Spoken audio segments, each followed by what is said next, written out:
Hi, this is Chip Griffin. I'm the founder and CEO of eOutreach, and today I will be presenting on reputation management and handling crises using media monitoring. Before we get started, I do want to say that if you have any questions throughout the course of this presentation, feel free to ask them. The format for the presentation will be that I'll spend about 20 minutes or so covering the topic, and then we'll go into some extended Q&A. And then after that, for anyone who wants to stick around to see a demo of our service, I will be happy to do that. Because I know sometimes we're specifically asked for that in part of the Q&A. So if you want that, you can stay till the end. If not, you're free to drop out after the Q&A, obviously. So let's go ahead and jump right in and talk about what we're going to cover here today. And obviously I was into a little bit of alliteration as I was coming up with some of the details for the topic. So the first two elements that we're going to cover are the things that you want to do before a crisis occurs. Things related to planning and readiness, in other words, preparing for the crisis so that you're not surprised by it and that you're ready to handle it. The third subject we'll cover is the crisis period itself and how media monitoring can assist you in triaging things and handling the volume of workload that you're going to have in the midst of a crisis or other threat to your reputation. And then finally, we'll talk about what you do after the crisis has passed and the lessons that you can learn from it. I imagine that some of you will be sitting there saying, you know, why this Chip guy? Who the heck is he, and why should we listen to him? So for the purposes of this topic today, I wanted to highlight a few things in my background that are particularly relevant. The first is, obviously, I founded eOutreach in 2000. So for the last 12 years, I've been the head of a company that's worked with a lot of different clients to put together effective media monitoring programs, both through software as well as through professional consulting services. Second, I have been since 1994 and continue to be a public affairs consultant. I advise corporation associations, nonprofit organizations on a whole range of communications issues, crisis being one of them. So this is something where I'm speaking as a practitioner, not just as a vendor. And in fact, that's one of the things that I think has helped shape the custom scoop in eOutreach products over the years, is that I actually use them in the course of the businesses that I run. Finally, I've been through a few crises over the years, far too many to count, both counseling individuals on them as well as counseling myself. And as I note here, having yourself as the worst possible client that you can have, it's sort of like being your own lawyer. And for those of you who have had those situations occur, you know what I'm talking about. My particular crises have been more in the social media spectrum, where someone has taken offense to something I've said or done, and you have to handle that. And I'll touch on that a little bit later on because it's, I think, particularly relevant to the topic today. So let's jump into the first part of this, and that is planning for problems. And for any of you who have been in communications for any period of time, you know that everybody preaches that you need to do crisis planning and preparation. And so I'm not going to dive into the whole range of things that you need to do before a crisis. I'm going to really tailor it to the things that you need to do from a media monitoring perspective, since that's the subject here. So as far as the planning that you're doing, you need to be figuring out what it is that you're going to be paying attention to. So you need to know the topics, you need to know the potential hot buttons that are going to pop up. You want to be thinking about the processes that you're going to use. Who's going to be responding, who's going to be monitoring the information that's there, what's the flow of information going to be. These are things that you want to be thinking about well in advance of having any problem crop up, because once you're in the midst of it and you're running around like a chicken with your head cut off trying to deal with things, that's not the time to figure out who it is that's supposed to be monitoring this account. And some of the things that are particularly relevant today that maybe weren't as relevant years ago is what's your policy going to be on social media monitoring during off hours, in particular, weekends, those sorts of things. These are real challenges that you're going to have to be thinking about, and we'll talk about that a little bit more later on as well. You also want to be stockpiling your resources. So, what are the resources that you have available to you? I mean, they may be human resources, experts that you have available to you.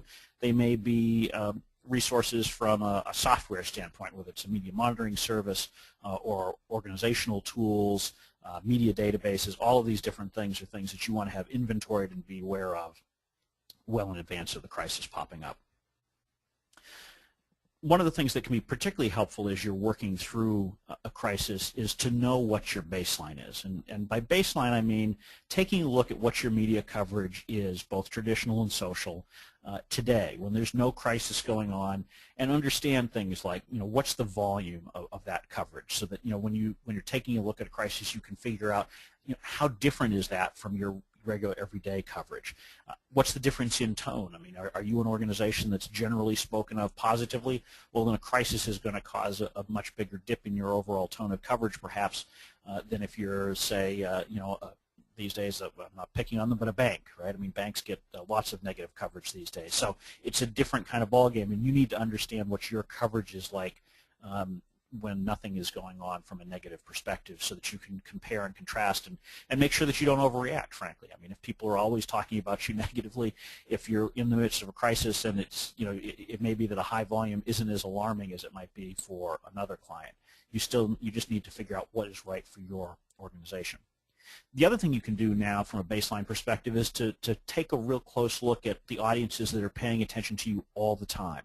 Which media outlets are writing about you on a regular basis? When it comes time to deal with your crisis, we're going to talk about triaging, and part of that is knowing who your regulars are that you can expect to be covering this on, going forward. A lot of crises will get some mainstream pickups, will get mentions on wire services. Those things are important and they impact things, but by understanding, who are your key constituents from a media and audience perspective, that will help you prioritize and craft your messages going forward. Those are things that you can identify now using your media monitoring program. And as you're laying the groundwork now, you also want to think about the things that you can do to inoculate, to improve your chances of doing well in a crisis. So you want to try to leverage your monitoring capabilities to build trusted relationships with those key media members and target audiences that I talked about earlier. Follow them on Twitter, track what they're saying.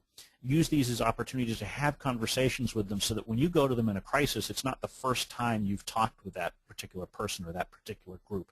They know that you share information and are open. These are things that will help you as you move forward. It'll help you identify opportunities, too, if you're using that monitoring, to see what these media folks are writing about or talking about other than you, so that you understand better what what motivates them. Take a look at the coverage that they're providing in other crises. These are things that you can learn from and make notes about, so that when it's time for you to go ahead and handle your own crisis, you kind of can figure out, well, geez, this particular reporter, frequently writes about it when a company does, X during a crisis, and you can make sure that you try to avoid doing whatever that X is and do Y instead, because that's what will help you get your better coverage. So once you've done all this planning and you've got a sense as to how you're going to handle a crisis, you need to start to be in the ready mode, and that is keeping an eye out for the crisis to crop up. And it may be that you're very fortunate and a crisis never crops up, but I'll tell you, with virtually every organization and individual I've worked with over the years, that's simply not the case. A crisis almost always pops up at some point. Now, the scale of the crisis can be wildly different, right? I mean, if you're an airline, the ultimate is a plane crash, but there are other smaller crises. A flight attendant jumping out of the plane on the tarmac and going down the slide, right? I mean, that's a big one as well. But there are other ones too. I mean, maybe a passenger dies in air. It has nothing to do with you, but it can create a crisis atmosphere as you have to cover it. Or maybe you have an inebriated customer who charges the cockpit door. All of these things can crop up. So not every crisis is the same, but what you want to be able to do is set up a system so that you can get a very quick alert when something does crop up. Some of them are going to be obvious, right? I mean, if we're talking about a major national event, you don't really have to do much because your phone's going to start ringing off the hook immediately. What I'm talking about are sort of the more medium-grade crises where, perhaps the first awareness comes from a Twitter post or a blog post. Maybe it's a small newspaper out in Peoria. These are the kinds of things that you want to set your monitoring system up to try to find. And you need to think about, what are the indicators that there's a potential problem. You may be able to set up an alert based on, volume of coverage, so that you can, if there's a sudden spike, that's something to pay attention to. It might be that you are looking to do something based on search terms. So every time your CEO is mentioned, maybe you want to get an alert because those are things you want to zero in on. If you've got particular vulnerabilities, you want to set up search terms that will help you identify those. So, again, if you're an airline, I don't want to pick on them, but, an airline, you might want to search for, ones about, safety. If you are a bank, you might want to keep an eye on stories about foreclosures, and some of those can crop up and mushroom. There's a lot of different things that you need to be thinking about with your own organization and how it is that you tailor your searches so that you can get those very quick alerts from your monitoring system and not depend simply on the phone call from a journalist to be the indicator that something has gone wrong. You also want to be thinking about internally within your organization. Who gives you a heads up that there's a crisis? I mean, quite often within your organization, it may be that one of your own staff members, colleagues, knows about something first. So if you can find out before it even hits Twitter, that's even better, right? So think about assigning responsibility. Work with the folks who are your frontline people who will be handling the crisis but are not in communications roles, and figure out what's their responsibility to let you know about what's going on. How do you do these things in off hours? And this is something I touched on earlier with things like social networking being a 24/7 business. Are you going to assign someone who's going to be paying attention at 2 o'clock in the morning on a Saturday to see what's being said? And this is something that Jen Zingsheim, one of my colleagues at eOutreach, and I have discussed at length on the Media Bullseye Roundtable podcast that we have. And this is something that has to be judged on an individual organizational basis. I mean, trying to maintain 3 shifts of coverage of social media 7 days a week, 365 days a year, that's both challenging and costly. So you need to judge whether it's okay if something happens at 2 o'clock in the morning that you don't necessarily find out about it until 6, 7, 8 o'clock in the morning when you start having your staff looking at things. How are you going to handle this? These are issues that aren't easy to deal with, and you're going to need to make that organizational judgment about it. Hopefully your media monitoring platform will allow you to do it efficiently so that it will kick off email alerts based on certain criteria, so that as soon as you get up in the morning, you can just take a quick peek, and if there's not an alert, you can feel pretty good that you don't need to go through everything immediately. Obviously there's no replacement for human analysis, but you can use the technology as much as possible to lighten that load and to help give you those early warnings. Finally, as far as responsibility, you need to figure out escalation. And so, let's say the person that you have who sees that blog post at 2 o'clock in the morning, they decide this is a big deal. How do they escalate it? Who do they call? What's the phone tree structure like, or the email tree structure like? And these are things that you want to be thinking about now, because you can use your media monitoring platform to set it up so that you can easily distribute the information to the folks who are getting the escalation. So maybe it's not just a phone call, but it's the phone call followed by, they'll be on a distribution list for the follow-up news coverage that's coming out. These are things that you can set up during the planning and readiness stage, so that when you move ahead to the next stage, which is corralling the crisis, you can be prepared for it and make yourself more efficient at that time. So during the crisis, this is when the phone's ringing off the hook, your email's piling up, and you just need something to try to help keep you organized. And that's where, again, a good media monitoring platform will come in handy. And it may be that your media monitoring platform is married up with some internal tools, whether you have an intranet or something like that. But what you want is a dashboard that will provide you access to the media coverage that you need, as well as the ability to share information with colleagues. So the dashboard should ideally be providing you that overview of the coverage. It should tell you, what spikes are you seeing on Twitter or Facebook or blogs or newspapers, TV. It should be showing you, what are the trending topics. It should allow you to drill into things very quickly and easily, so that, let's say that you've got an incident at a plant that you have in Massachusetts. You want to be able to drill right into the Massachusetts coverage easily, because that's sort of ground zero. They're the folks who are going to have the most information, and so you want to be spotting inaccuracies there, because those are the ones that will ripple out as other people pick up the coverage. So having the flexibility to drill into the coverage that you need in order to be more effective will help you. This is also where that pre-identification of media outlets and reporters helps, because you can set them up into individual groups in advance and drill into just their coverage. So, if you've got those 5 people who are your key reporters, make sure that you're seeing what they're writing about on their blogs or on their Twitter stream, during the crisis so that you can be prepared to respond and, again, nip things in the bud. Good media monitoring is all about identifying the patterns of dissemination of information and getting to the root cause as quickly as possible, because as you and I well know, it's the information that gets reported, it's so hard to get undone. Corrections are not something that anybody pays any attention to, so you need to spot those things as quickly as you can and turn them around then. Coordination. This is where, again, a good media monitoring dashboard or perhaps other dashboard, like I said, an intranet, a SharePoint, those kinds of things, can really come in handy, because it's not just about the raw intelligence, it's about, what are you doing with the information? Are you preparing internal reports and summaries? Probably you are. Probably your CEO is not in there looking directly at the media monitoring dashboard, so you're probably preparing some sort of a memo. If you can share this internally, not just by email, because people are these days really want to have a centralized source of information, and particularly during a crisis, the emails are flying around so fast and furious that it's often hard to find that document that came in even just 20 or 30 minutes ago. So if you've got this dashboard where you can upload documents and share them, and like I said, media coverage, it could be talking points, it could be a response video that you're putting out, all of these things, if you have it in one place, everybody who's on the team has easy access to it, and you can be sure that everybody's singing from the same songbook. And that's really important, as you know, during a crisis. You want to make sure that there's consistency in your messaging, because as soon as you have one person saying something different, someone latches onto that, and that becomes part of the story. You want to make sure that what you're doing is not creating an additional part of the story. Also, part of this coordination is figuring out how do you use your resources effectively. And so this goes to using your media monitoring platform to assign tasks out. Who is it that's going to be responsible for responding to a particular blogger or reporter? Identify those things in your system, and that way you don't have to keep asking, who's going to respond to the Wall Street Journal? Who's going to respond to CNET?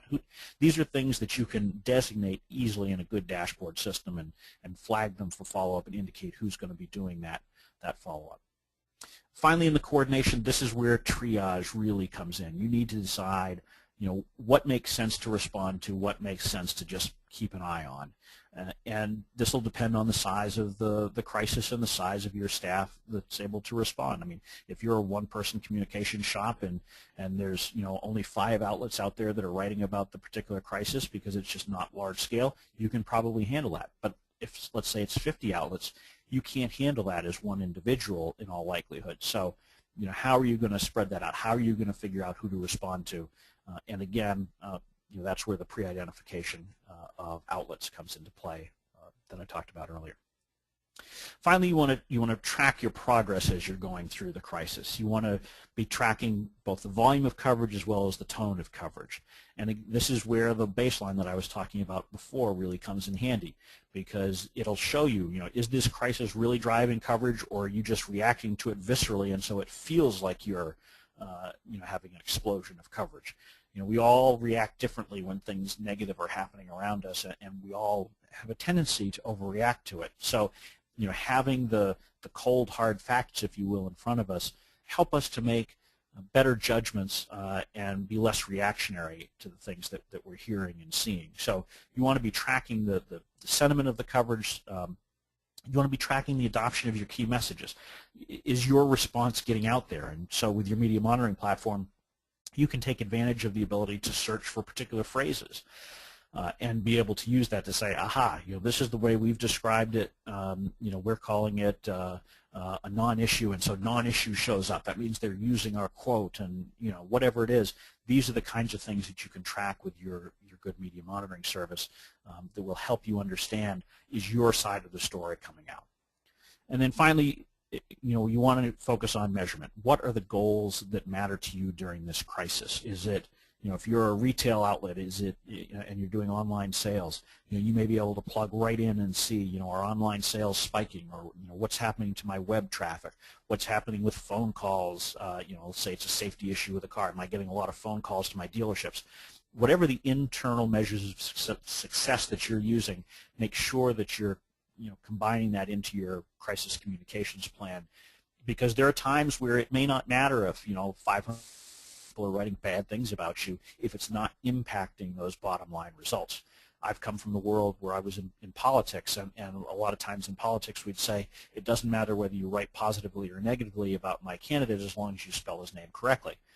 And that's not entirely true, but you understand that from looking at that not every crisis is the same, not every piece of coverage, even if negative, is the same, and so you need to be able to understand what it's actually doing to the business goals that you have. So now the crisis is over. It's time to take a deep breath and say, okay, what happened here? What is it that I can learn from the crisis that just took place? The first thing you want to do is study that coverage. With the crisis now in the rearview mirror, you can more dispassionately look at the coverage and see the trends that occurred. You can see which outlets were writing about you regularly during the crisis, maybe that weren't before. These are things that you can then take advantage of for the next time that you face a crisis, or that you can take advantage of to proactively message on some of your main issues. So, if you've got people who are writing about the bad things that are happening with your company, take advantage of it to hit them with the good things in a month or two when things have died down, so that you can start building that trust relationship with them. And hopefully, if they thought it was important enough to write about during the crisis, maybe they'll believe it's important enough to write about it other times. This is also an opportunity to sort of play what if. Take a look at the media coverage and say, well, and I will first of all say that people can get too hung up on what if. It's one of those things that you can bury yourself in maybe and woulda, coulda, shoulda. But it is helpful to take a look and look at the media coverage and say, aha, I saw this blip on Tuesday. What if we had put out the information that we put out on Wednesday on Tuesday instead? Would that have slowed down the spread of this coverage and helped us get better adoption of our messages? So try to take a look at that and learn from it. And then you also want to be paying attention to the ultimate results that I was talking about before. What are the business results that are taking place as a result of this crisis, and how does that tie in? Does your spike in media coverage correspond with a decrease in the number of sales? In some cases, it may correspond with an increase in the number of sales. We just saw recently this crisis yesterday, Ashton Kutcher, and I believe the company name is Pop Chips. It's a company that people probably hadn't heard of before that crisis erupted. So it may be that crisis could actually help them by building brand awareness. Again, going to the point, doesn't matter if you write good or bad as long as you spell the name correctly. Not always true in a case, but this one may be one of those ones where you may see the negative coverage actually corresponding to a spike in business. So you want to be paying attention to that and using those kind of measurement results after the fact so that you're better prepared for the next one and know what actually matters in what you're doing. And then finally, you want to be ready to be following flare-ups. Most major crises will have, it's sort of like an earthquake aftershock or a volcanic eruption.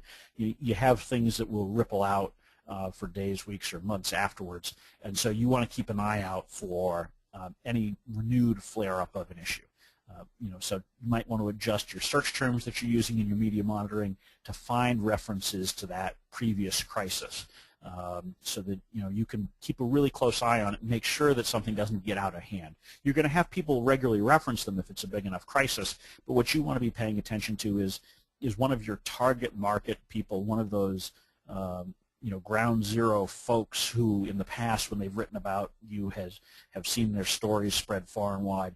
Those are the people you want to be particularly vigilant about and understanding when they write about that topic, because it could cause a flare-up that would cause you to have additional impact to your business. Obviously, respond rapidly to those, tamp them out whenever you can, that they don't spread, and then keep thinking about your strategy and tactics both for this crisis as well as the next one, and figure out how you would adjust for it and how you would handle things differently. So with that, I'm going to take a deep breath here. Since I've gone for about the 20 minutes that I promised I would, I'm going to give you all a chance to start sending in some questions using the question portion of the application. I'd be happy to answer some of them. And so go ahead and start sending them in. I can actually see that some folks have already started sending some in over the course of the presentation. And so I'll start answering those, but like I said, go ahead and start typing your questions in. I'll make sure to try to answer as many of them as I can. So the first question was, can you receive a copy of the PowerPoint? And the answer is yes. We're recording this, so there will be both a copy of the PowerPoint as well as the video available after this talk so that you have it available as reference. And the other thing that I would say is that I will have the ability to respond to anybody individually if you have questions that you don't want to ask in this group setting or that you think about after the fact.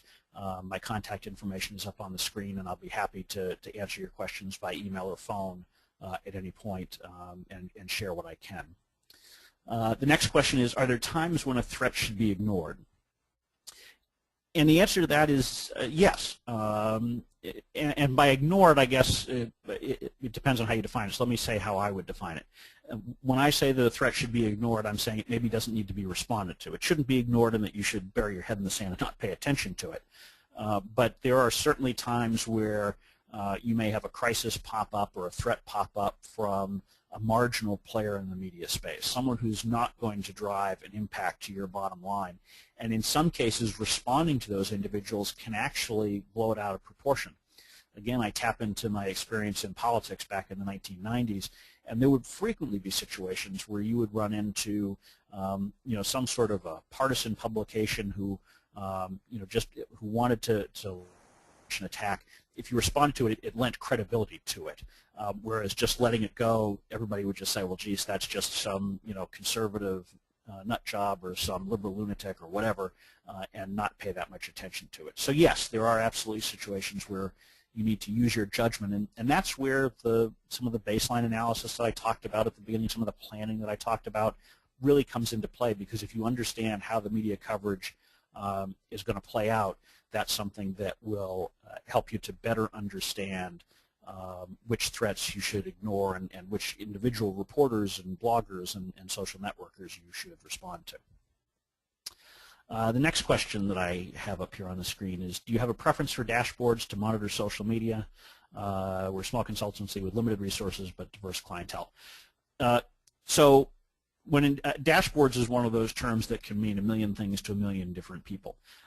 So from a monitoring standpoint, I obviously have a bias towards my own service for general monitoring, and our service does do traditional as well as social media, Twitter, Facebook, blogs, etc.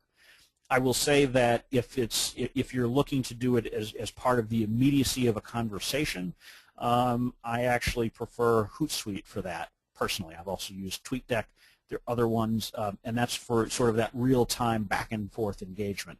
A service like ours is really more designed for giving you the alerts and the reporting structure, but if you're having that real-time back-and-forth conversation, some of the tools that are designed explicitly for that, I would actually give an edge to. Obviously, there are a number of competitors out there to us, and they do a nice job as well of doing that alerting and monitoring of social media. So you really need to start by saying, what are the functions that I need to have in the dashboard? What are the tools that are most important to me? And that's something that you can do during the planning process for this, and understanding, if you're an organization that's not getting a lot of social media coverage, maybe you want to focus more on traditional media. If you've got a local company, you want to focus on companies that are good at monitoring that local media coverage. So think about what it is that you're trying to get out of it, and then that will dictate for you better what kind of dashboard that you want to have for monitoring purposes. Let's see. The next question that I have is, how can you possibly prepare for a crisis when you don't know what will hit? That's a good question, and that is one of the biggest challenges of crisis management planning, not just on the media monitoring side, but overall. And a lot of it comes down to understanding your business and understanding what the greatest likelihood is for a crisis. So there are sort of stock ones that everybody should be prepared for. Sort of a general human resources issue, things related to your CEO. These are things that you should be thinking about. If you're an airline, obviously an airline crash. If you're a bank robbery. These are things that are just glaringly obvious, and you need to have policies, procedures, and monitoring in place for those. But inevitably, some obscure crisis will come up. I mean, there are issues that your employees could have that you would never ever anticipate.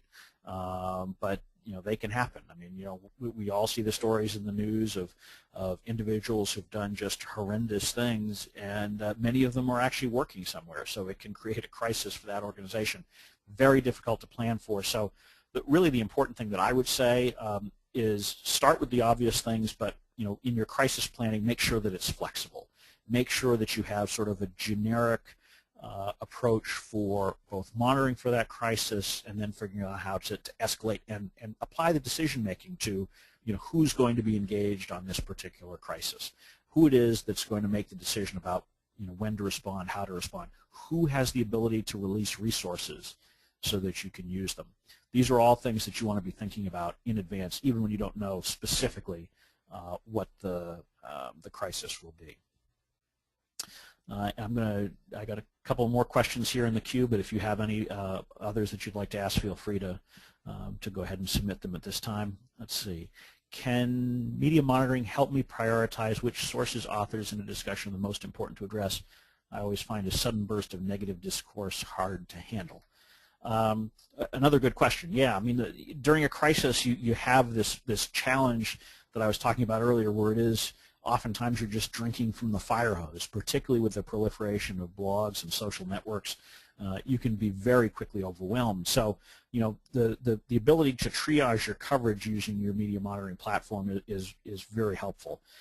And so most of the media monitoring platforms like Custom Scoop and others is that you can usually sort it based on the size of the publication, whether it's by traditional circulation or by online viewership, those kinds of things. So that can be helpful. You can also use it to zero in on preset lists of publications. Remember I talked earlier about trying to identify the publications that are most important to you, your target list, if you will. You can generate a very good list of clips just out of those if you've preset it.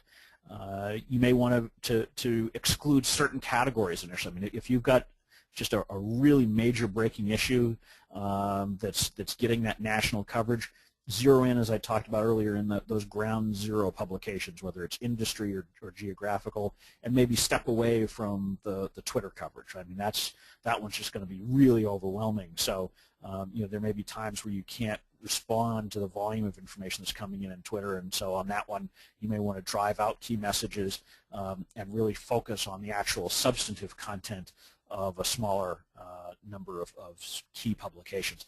It really comes down to the nature of the crisis, the nature of your resources, and how you can best triage things. Let's see. Next question. Is there anything specific to pay attention to in planning for a crisis when doing business in B2B versus B2C? So if your clients are businesses or your clients are consumers, what are the differences from a crisis management standpoint? I think the biggest difference that you're going to see will come in during that planning stage, where you'll see a significant difference in the publications that are regularly covering you. Typically, in a B2B setting, you're going to have fewer publications that are interested in what you're talking about, and that's not always the case. There are certainly consumer businesses that have very narrow niche publications that will follow them. But if I were to do gross generalization, that's sort of what I have to do here. I would say that your target's going to be smaller. So, think about, as you're putting together your target lists in advance, think about very carefully who it is that's going to make the biggest difference to the outcome of the crisis for you. I mean, if you've got a product that is focused on database administrators, for example, you want to zero in on SQL Magazine and other publications like that are really zeroed in on the DBAs who are going to be buying your product or service. Whereas it may not matter as much that the Portsmouth Herald in New Hampshire happened to pick up a Wire story about it. On the other hand, if you're a consumer-facing organization and you've got a national or global audience for your products, you're going to need to pay more attention to the traditional day-to-day media, because that's where your buyer is going to be getting information from. So, again, this goes back to the planning stage, and understand at that point what the differences are for your business versus others. Let's hit the next question. Let's see. I am the one handling the frozen cow incident, which went viral. We will have an after-action review, but at this time, we handled it well. Okay, great. Well, I guess that's more of a comment than a question, so I appreciate that. Let's see. Let's hit the next one that's a question here, and I'm just going to take probably one or two more here so that we have respect for everybody's time. How do you determine which news outlets and blogs to respond to, make a priority, or ignore? This is actually tied into the one that I talked about earlier, but I can say a couple of other things here, and that is, as you go through various crises, this will help you learn better, what's safe to ignore and what you need to respond to. And I think we all need to think of a crisis process as an evolution. We all hope that we'll only ever face one crisis, not likely to happen. So let's try to make sure that we're constantly learning from it and understanding how it is that we can be leveraging the information that we've gleaned from previous crises, whether it's with the current organization or client or previous ones, and use that as your judgment. I mean, I can tell you that when I was a young communicator working on Capitol Hill and other places in my mid-20s, I would sit there and I thought I knew all the answers. I thought that I could really make that judgment as to what you should respond to and what you shouldn't. And one of the things that I recognize now, 15 or 20 years later, is that it continues to be an evolutionary process, and I continue to learn as I go through each crisis, how to handle things better. And I don't care whether you're 25 or 65, you're going to be constantly learning if you're an excellent communicator. And so really focus on that learning process as you go forward. And actually, I think that's a really great note to wind up the formal part of our presentation on. Hopefully this has been a useful 40 minutes of content for you. Like I said, if you have questions that I didn't get to, I know there are some here in the queue that I haven't had a chance to cover yet. I'd be happy to do my best to answer them. Just go ahead and email me or give me a buzz on the phone, and we'll continue the conversation. And as I said at the outset, for those of you who are interested, I'll now do just a very brief overview of our monitoring platform. And if you'd like to remain around for it, I'll try to keep that to about 15 minutes or so. If not, thank you for your time, and I appreciate you joining us. Okay, so I'm going to jump in at this point to the demo, and what I'm going to be demoing is technically our Issue Sonar product, which is based on the core Custom Scoop media monitoring service. So it's got all of the monitoring components that Custom Scoop has, but it also has collaboration, project management, and communication tools. So since it gives you the full overview, that's what I'll run through here very briefly.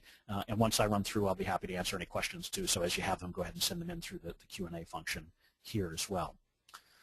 When you log into your account, whether it's Custom Scoop or Issue Sonar, the first thing you do is you get a dashboard overview. And this is something that's customizable for each individual client. But for right here, we've got a scenario that is typical of a public affairs crisis type organization setup. And so you might start out with a map so that you can see where the coverage in the country is dominating. Here we can see that the coverage in this account is zeroing in particularly on New York. So maybe I've got a crisis flaring in New York, or we're pushing out something at a plant in New York, or who knows what, but for some reason there's coverage here in New York. And this is something that's very easily customizable. You can pick different charts that are in your account to appear there. You can also have different kinds of results show up, whether it's newspaper, blogs, anything you want you really can save and have appear right here on your home screen so that you can log in very quickly and get an overview of your media coverage. On the right-hand side, it's more project management and collaboration related, so upcoming events, tasks that are assigned to you, documents that have been uploaded recently, and we'll talk all about these when we get to the collaboration portion of the discussion in just a moment. A couple of the other things that you'll notice immediately on your screen is there's an account setup link, and that takes you into an area where you can fully customize everything from keywords and tags and your address book, username and password, those sorts of things. The other thing that's particularly helpful up here for if you're an agency or if you're a large company with multiple projects, you can actually have separate accounts for the different clients or projects and easily switch over to them just by hovering over log out and selecting which account you want to go into. So it saves you from having to remember a whole bunch of different usernames and passwords. So from this Home tab, typically you would go in and take a look at your detailed media results. And so this is everything from newspapers, TV, websites, blogs, Twitter, Facebook, that's shown up in your account over the last 24-hour period. And you can easily change that time period to anything you want. You can pick particular dates, last 3, 7, 14 days, last month. You can zero in on things just for a certain number of hours. That's particularly helpful during a crisis. If you want to zero in and just say, I know the crisis happened 3 hours ago, let me see what's happened since then. Within your reports here, you have a wealth of information for each clip. You have the source, obviously. You have a byline, headline, abstract that shows you where your search terms appeared. It'll have a list of which keywords showed up in your account. You can tag it, so if I want to say that this is a CEO clip, I can tag it that way, and it's right in there like that. I can rate them. Let's say that this is a positive clip, I can do that. You can completely customize the ratings in your system so they're positive, negative, neutral. You can have a 5-point rating system, so slightly negative, slightly positive. You do a 10-point rating system, really whatever you want. Your account is completely customizable, and you can change the colors as well at will. We also have, from a rating standpoint, we have automated sentiment analysis available, and for that it's very customizable. So you can zero in and say, if a story has, in this case, the Pepsi CEO's name in there, I want to rate that clip based just on the appearance of that search term. You could do it based on the entirety of the article. Let's say that I'm the Boston Red Sox. I could even set it up so that if there's a positive mention of the New York Yankees, it could turn it into a negative clip in my account. So really lets you zero in on just the kind of sentiment that you're looking for, and generates the reports the way you want them. Finally, on sentiment, say that the other thing that we have that I'm fairly certain nobody else has is the ability to change the sensitivity of the rating. So do you want your account to err on the side of having more positive or negative clips, or do you want it to have it err on the side of having more neutral? You can adjust that with a nice convenient slider so that you can tweak the results and get them just the way you want. Of course, we all know that automated sentiment isn't 100% accurate, so we also give the ability to change the rating. So if this one originally came in as a positive, I decided it was negative, I can just like that, click, and it changes.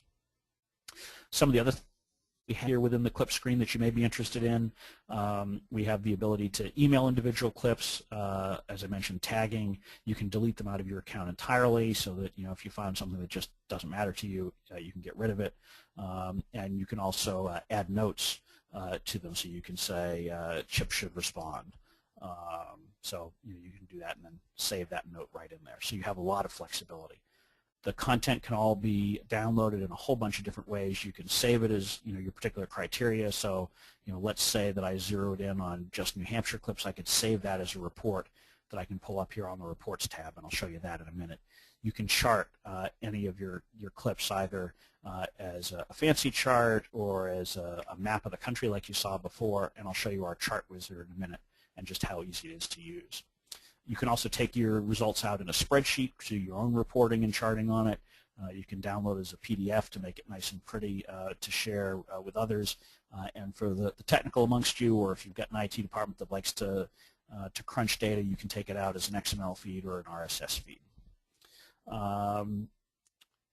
As far as drilling into specific sets of clips, we have a very convenient search tab here that gives you a nice wizard so that you can dive in and pick things that are just based on certain search terms that are in your account, group them however you want. You could do it so you're just getting positive stories on these tax stories, for example, and then generate a report so that you can look at them, and you can zero in on. I can't tell you how many different ways. We've got 17 different languages. I don't remember off the top of my head how many countries, but virtually every country in the world is in our system. You can break things down by type of publication. So it really helps you in that crisis that we were talking about earlier, triaging the results so that if you've got 1,000 results in the last hour, you can zero in on the ones that matter most to you. Once you've figured out the configuration there during your planning stage of the crisis, you can actually turn it into a saved report. So, I could have a report here that's called media, and it would be just those, target publications, for example, that you're looking for. And that way, during the crisis, I just come to the reports page and jump right into that preset breakdown of my clips, and I can pay attention to it that way. The charts, we've got a great little chart wizard here that looks very similar to the search one, but it lets you figure out what it is, what kind of chart that you want to generate, pretty little pictures, so if you don't know what a pie chart looks like, we actually have a picture of it for you. You can decide what the dates and times are for that particular chart. Am I charting just the last week or the last month? After the crisis, you may want to put in custom dates and times for the period of time immediately following the crisis. If it's a pie chart, you can figure out which slices you want to have it show and include. You can put a title on the chart. You can make it 3D if you want, and you can see we update right down here, so it shows you what that would look like. There's a whole bunch of different color schemes that you can pick. You get the point. You can do a whole lot to customize it and make the charts look just the way you want them. And then once you've made the chart, you can copy it and paste it into your own report. You can download it as a PDF. You can look at the actual grid of data. There's a lot of different things that you can do there. Newsletters, we have the ability to create customized newsletters for you that have different formats that you can use. So if you're preparing daily clips for folks, this is a great functionality to make it easy for you to do it. You would simply go into results, tag things being for the newsletter, maybe add some notes to it, and then set it up so that they all go into this whatever newsletter format you want, and we customize it again for each individual client so it can have your own look and feel to it. And you can share it with colleagues, your boss, your CEO, whomever. We also have the ability to have automated alerts, again, useful in the crisis to set things up. Basically what you would do is save a report with the criteria you want and then create a new email based off of that report. So you could have something that emails you Facebook results hourly, for example, if you don't have a very high volume. Maybe you want to do it weekly because you're putting together a report for your boss at 3 o'clock on Friday, so you can have it kick off a chart for you. The top source types, for example, could come to you every week at 1 o'clock for that 2 o'clock report that you have due. So you can really customize it and have as many alerts as you want. This really will help you get through the crisis and reporting that you need to do very effectively. Next up is the ability to share documents. Again, I talked about this in the terms of a crisis. Very helpful to have this kind of functionality, and whether it's here or through your own internal network. The nice thing about having it on a platform like ours is that you can share the documents even with consultants or other key allies who are outside of your physical network infrastructure. We all have, I think, probably worked on projects where you're emailing around constantly who has the latest talking points, etc.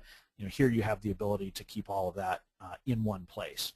And there are some things that you can do with this that are particularly useful as well. You can control the permissions on any document. So let's say these talking points should only be able to be seen by the budget team. I can restrict them that way, and you can have as many groups as you want within your account. If you want to make it available to everyone again, you would just take the budget team restriction off, and all of a sudden everyone is able to see it. You can also set it up so that within each document you can have notes. So if you have a logo, you could track what are the changes that you've made to it as you upload new ones. That's useful for talking points too. Let's say you've got a draft direct mail piece. This is where you could have the feedback on it. So instead of having those never-ending email chains of conversation where someone replied all, someone else didn't, so you don't know who saw what comment when, you can actually keep track of it all here in one place and make decisions that much easier. You can keep your files organized by tag, so you could do sales, marketing, you could tie them into individual crises, graphics, whatever you want, and the simple pull down will let you organize based on them. Think of tagging sort of like folders, except more flexible, because you could actually have something with 2 tags, whereas if you're saving a traditional file structure, it can only be in 1 folder. It helps you find things the way that you're thinking about the documents and not forcing them into someone else's structure. Obviously, you can search through the full text here as well to find things that you're looking for, or you can break it down by document type, and you can have just about any kind of document that you want uploaded into the system, whether it's a Word document or a PDF or an Excel spreadsheet, but you can also have multimedia files, so audio, video. You can put in a TV ad or a CEO's video message. All of these things can be easily shared right here. When you're doing all of this and you're in the midst of a crisis or whatever, a task tracking tool is very helpful so that you can make sure that the things that need to be done are getting done. You can zero in if you're logged in just on the tasks that are assigned to you, or you can look at them as a group. You can zero in on them. Let's say I've got an April fly-in where I'm flying everybody for an event. I can track all the things that I need to do in preparation for that. Just like on the other interface, you can tag them to organize them. You can attach notes to indicate what the status is or what the holdup is on a particular project. The main difference here from the documents is that you can also assign them to people. So who's in charge of completing that task so that you can find them that way. It's also helpful to have a calendar of events. This is not designed to replace your own Outlook calendar, but really designed to track big milestones or events. So maybe it's an upcoming parade if you're a politician, or if you're, if you've got a press conference coming up, or your earnings report if you're a publicly traded company. These are all things that would be useful for the whole group to be aware of. And again, just like everything else, it has permissions. You can set the date and time. If it has a start and end, you can have that. You can just put a start time in. They can be all-day events. In the case of conferences, you really have that flexibility to do whatever it is that is most useful to you and your organization. And then finally, we also have the ability to track connections. And this is one of the things that, from my own personal standpoint and experience, I find to be one of the coolest things that we've rolled out in the last few weeks. So what this allows you to do is it's not just a database of things. We do have the ability to pull in pretty much any kind of list that you want. You just give it to us as an Excel spreadsheet, and we'll import it. Obviously, you can create connections on the fly on your own, and it's pretty much like any other contact management system. You can add a whole variety of different pieces of contact information, Twitter, LinkedIn, Facebook, all those kinds of things. You can have multiple work, so if someone's got a volunteer role as well as a professional one, you can track that. You get the idea. There's a lot of flexibility here. But the thing that jumps out to you, I'm sure visually here, is the strongest category, and that's strength of connection. So, let's say that we're trying to do some outreach to Bob Woodward, and so I want Bob Woodward to write about something. Maybe I don't know him personally, so I want to find out who in my organization does know him. And so if I come in here, I can see that Jane has a 3-star connection, John has a 2-star connection. So if I really need to get something done, Jane probably has a better shot at it. At the same time, let's say that Jane is the CEO of my company. Maybe I don't want to bother her for this, and so John can help out depending on what the significance of that particular issue or idea is. So it gives you a lot of flexibility as far as handling outreach to reporters, bloggers, key constituents. If you're in public affairs, it might be a member of Congress or a regulator. It might be donors. I mean, you really have the flexibility to use this in the way that makes the most sense for you and your organization. And it really helps avoid those situations that I've seen repeatedly over the years where I'm reaching out to Bob Woodward and trying to start a fresh relationship when it turns out if I just walk to the office next door, it's someone who was in his wedding. And so it helps to make you much more efficient, much more effective. The last thing that I'll show you is we have ever present here the ability to very quickly jump into your media results, since that can happen at any time where you want to jump into something. And you can really zero in very quickly on just the things that you need. Of course, there's also a recycle bin if you inadvertently delete something. We try to protect everybody from themselves and mistakes that we all make as humans.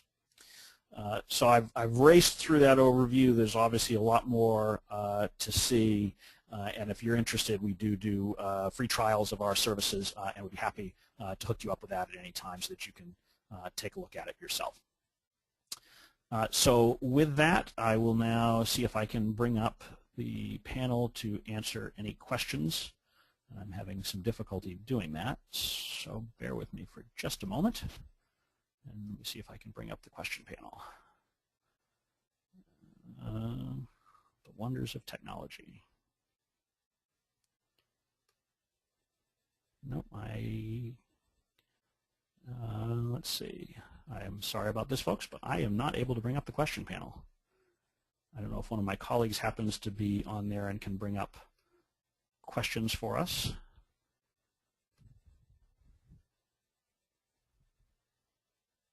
I'm going to take that as a no. So if you do have questions, do feel free to contact us. You can email me, chip@eoutreach.com, or you can call me at 603-227-9800, or you can just reach out to us at the eOutreach website and go ahead and ask for a more in-depth demo that's customized to your particular needs. So thank you all again for your time, and I appreciate it, and look forward to talking to you all again sometime soon, I hope.